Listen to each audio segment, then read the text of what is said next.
What's good, YouTube? It's your main man, AB the Hero, back again with another video. Today's video, we're talking about NBA All-Star Weekend. We're going to rate the weekend that my guy LaMelo Ball had, and just the All-Star events in general. We're going to talk about it all. Let's get straight. AB the Hero, back at it, baby.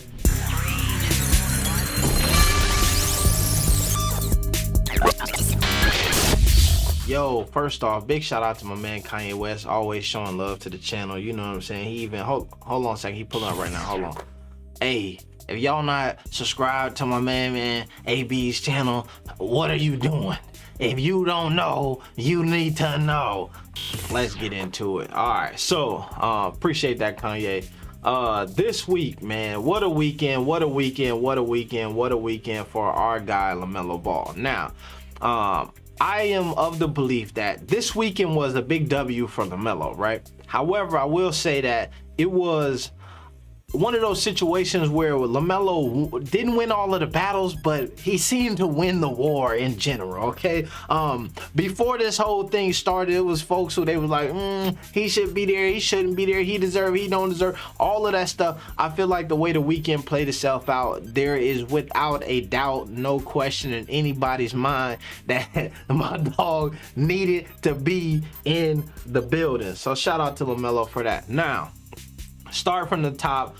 We got Rising Star Challenge. All right, first W that he took over the weekend was this viral clips that came out of his team playing knockout, and my dog LaMelo won the knockout. NBA said, you know what, let's put that all over our social medias and everything, because we got the future face of the NBA doing something big here.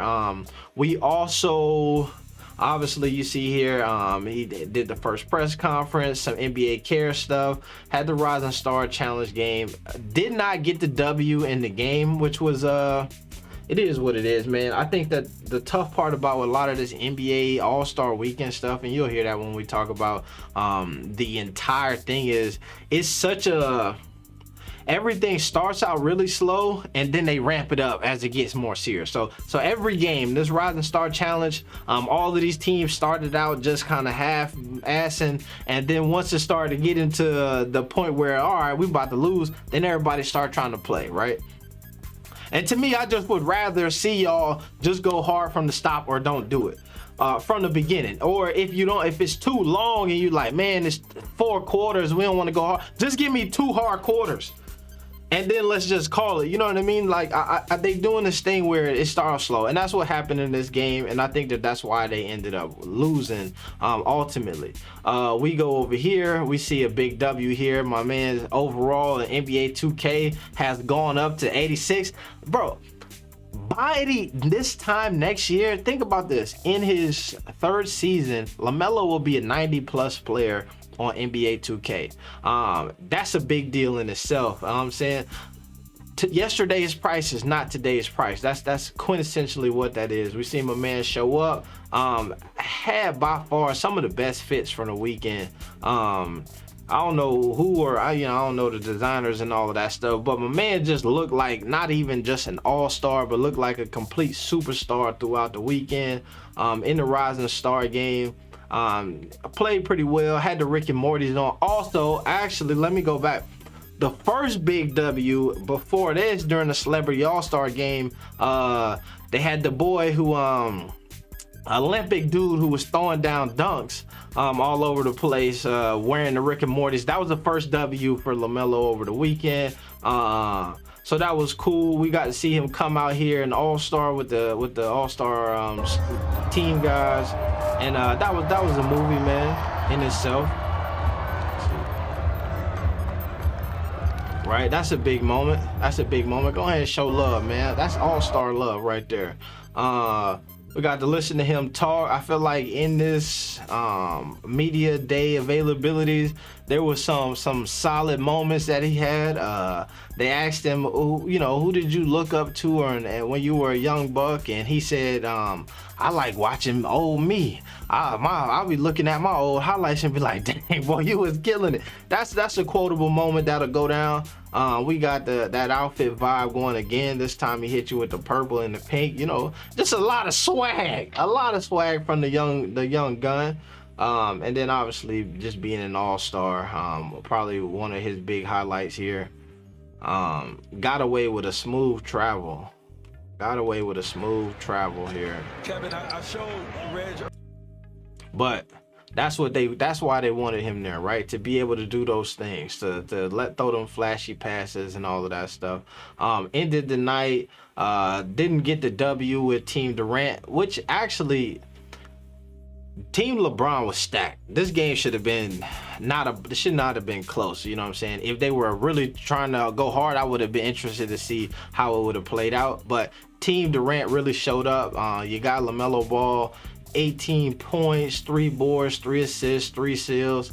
That's a solid outing for the youngest player to play in the All-Star game since I believe it was Kobe Bryant. Or no, since LeBron James way back when, right? That's a big deal.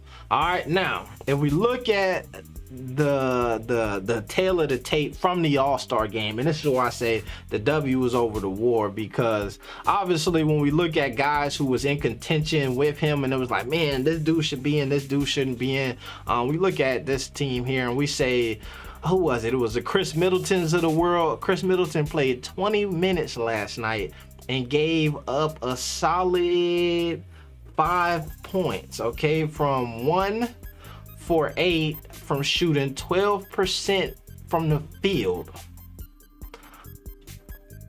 That's not good. That's not good. That's not good. Chris, I don't know. We look at guys like, who else was in that argument on whether they should get in here. We go down here to Team LeBron, and we got some dudes who play decent basketball. Fred VanVleet got 9 minutes.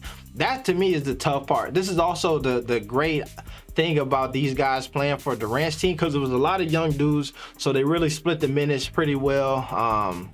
Down here on Team LeBron, you know, he let the older guys rock out. Steph Curry and LeBron played 36 minutes. Come on, man. In an All-Star game, y'all played 36 minutes. This is two guys battling for that MVP, but Steph was just too crazy from behind the arc. Scored 50 points. At least they let my dog LeBron get the they let him get. He shot 27 three-pointers. I did not realize that. Steph shot 27 three-pointers last night. Good God. LeBron shot 2 for 11 from behind the arc. But you see, it's a massive difference from what that boy can do. But we'll go back here. So Fred VanVleet played 9 minutes, gave you 6 points. Nobody ever was like, yo, Fred VanVleet, man, he gonna do some things at that All-Star game is gonna impress some people. Nobody said that, so you can't really hold him to that, you know what I mean? Darius Garland was a guy who folks was like, you know what, man, Darius Garland deserved to be in there. He played 23 minutes, got 13 points. It's a decent night for your first ever All-Star. You're a young cat. Scoring 13 points is a solid performance from you. So no shade on those guys there. But it just really adds some credence to what LaMelo was able to do. 63% from the field, 50% from behind the arc, 3 boards, 3 assists, 3 steals, 18 points, and some clutch moments, right? That's the big part. Towards the end of the game, was still in there, played the whole entire final 4th quarter of the game, and really helped that team make it close. And so just kudos to my guy, LaMelo, man. He did his thing here, especially on a team where they everybody played some decent minutes. And look at this here, played pretty heavy minutes compared to everybody else. They gave Andrew Wiggins 15 minutes. Let me do this. Here's what I'm saying to you, right? And this makes sense ultimately. When it's an All-Star game, right? There are people who you want to see play. And we look, and those are the guys who they just give the minutes to, right? So you can be a hooper. You can be a really good basketball player. But do we actually want to see you play a ton of minutes in the All-Star game? And that's where it shook out, right? Think about this. Jason Tatum. Folks like Jason Tatum. They hold him in high regard. Embiid was doing his thing. Ja Morant, surprised he wasn't getting that much shine. I think it's really tough because in a game that is normally alley-oops and highlight dunks and all of that stuff, Steph Curry shooting 27 threes really shifted what was happening with the game, right? It wasn't about the highlight and flashy dunks anymore. Folks was letting them things launch or creating space for him to shoot threes. And you see that followed up over here on this end with Joel Embiid took 8 3-pointers. Jason Tatum took 4, Wiggins with 4, Trae Young 9, Devin Booker with 9, LaMelo with 8. Just 59 overall 3-pointers attempted, which is just crazy. That's just bananas for a game, right? That's that's bananas. That's almost, let me see, that's damn near as many 2-point shots as it is 3-point shots, if my math suit me right. And this here is, I think, more 3-pointers than they actually attempted regular field goals, which is crazy. That's what I'm saying. So Steph really changed the game. So guys who we would normally see do wild stuff like Ja Morant and the Zach LaVines of the world, they shine kind of got, they light was dimmed a little bit in that situation. So let's talk about the overall event, overall All-Star Weekend, then we'll wrap this thing up. I think overall All-Star Weekend was a success.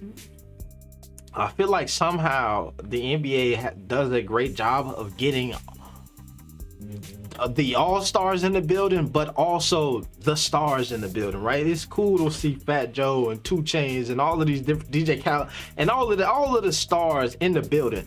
Last night was even more crazier though, because we had the NBA 75 in the building as well. So it's literally, I heard somebody say, we were talking about this last night on the stream, and a man was saying it's the top 75 players of the NBA all time was in the building last night, plus the top 24 guys. He said if something would have happened to the stadium last night, we would have lost the NBA and all this history, because everybody was in the building last night. That's the type of stuff that they do that's really done well. I think the issue that I have is it's such a ramp up until it gets serious. That's just the All-Star game. I'm watching the first quarter and a half of it. I can't even pay attention because it's not basketball. Like, I could go get a bucket out there and at that competition level. This is not what I expect when I'm saying that you telling me the top 24 basketball players in the world is gonna be playing, and I go to look at it and it's like it's not even YMCA level. You know what I'm saying? So that's what that is. Then you see it escalate, and then it start getting crazier and crazier and crazier, and the intensity is there. So I just think that it's a weird setup for that. I think the low light of the weekend was, for most people, was the slam dunk contest. I think that in the recent years, that Zach LaVine, Aaron Gordon slam dunk contest really did something. It was a positive situation, but it really has affected, you got to do something crazy, or people like, damn, we ain't never saw it. And I think that that's a misconception. I feel like if folks just consistently made dunks, it would feel like a better competition, right? A lot of these dudes jump out of the gym, just got super athleticism, show that off, throw the dunk down on your first attempt, and let's get out of there and go home. When we gotta wait 45 seconds, a minute and a half for you to lace up your Timberland boots, then to go miss a dunk, then dunk it, is anticlimactic. Like we nobody's as invested. And then if you just miss and then it's out, then it's just a whole nother thing there. So ultimately, man, the slam dunk contest was a low light. I think the shooting contest, the 3-point contest, some of the stuff that they did with the extra balls and all of that stuff was pretty chill. I think it's just hard because that stuff throws off the historical record, right? So if you score 30 whatever points and they like, it's the most points scored ever, and it's like, yeah, but the majority of the people who did this didn't have a rack full of money balls, and then didn't also have 2 dew balls worth 3 points, right? So it's just I get that they got to keep the innovation and keep making it interesting and doing things different to keep people sticking around and watching. But I think that some of it, like the core elements has to be very true to what it was, right? The 3-point contest has to stay true. The slam dunk contest, I think that you just got to figure out a way to get your stars in it, right? You got to figure out ways to get the LeBron Jameses of the world to get in there, the Miles Bridges who should have been in there. Keep the Aaron Gordons, the Zach LaVines. Obviously, I think that those dudes, I think Aaron Gordon should have a W in the slam dunk contest, but that's a whole nother story in another video. But somehow, man, these new guys, the Devin Mitchells, all of those dudes, everybody who is so eager to participate in the slam and the 3-point shootout, take your behind over here and get in the slam dunk contest. I love what they did with the skills challenge. I think the element of teams made it very interesting. I think that it was really hard though with the Giannis brothers, the Antetokounmpo brothers, because obviously everybody in the building is like, Giannis is that guy. So then when you get to a point where it's like, okay, you get your best shooter and they get the best shooter, and then now you see the big brother be like, I got it, and now you got the big brother who is participating in most people's eyes because you know what I'm saying, that's Giannis's little older brother. Now he taking the 3, and we want to see Giannis take that shot. We want to see Giannis take that shot, miss or make it. The star power and the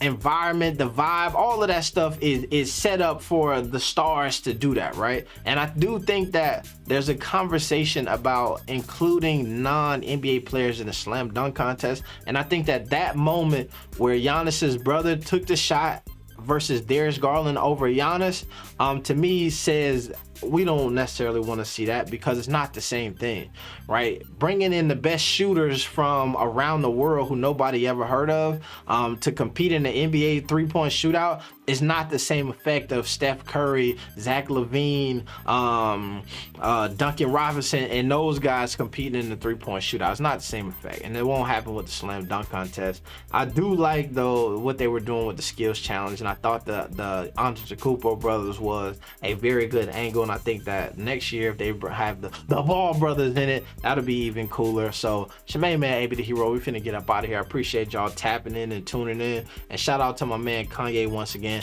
for showing so much love to the channel. Hey man, y'all do y'all thing, subscribe, all of that stuff, man. It's a lot of love from the Shot Town. We out. The Hero.